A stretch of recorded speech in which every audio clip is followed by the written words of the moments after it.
বিসমিল্লাহির কাকা, এই যে আপনি নৌকা চালাচ্ছেন, কত বছর হলো নৌকা চালান? কত বছর? 10 বছর হলে নৌকা চালান।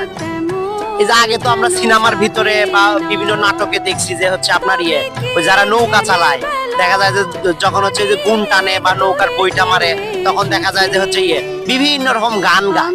তা আপনি কি গান টান গাইতে পারেন নাকি?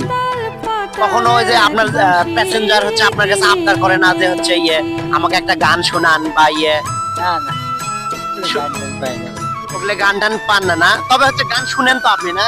শুনি গান শুনেন, ও যাই হোক। কাকা হচ্ছে নিজে গান গাইতে পারে না, তবে হচ্ছে গান শুনে। কাকা, পার পার্সন কত করে ভাড়া নেন? কত করে একবার পার করে দিলে? 5 টাকা করে ভাড়া নেন না? দিনে তাও আনুমানিক কত টাকা ইনকাম হয় আপনার? অত 300 350 400 এই। চাউলের দাম, অন্যান্য জিনিসপত্রের যে দাম, 300-400 টাকা ইনকাম করে আসলে একটু কঠিন।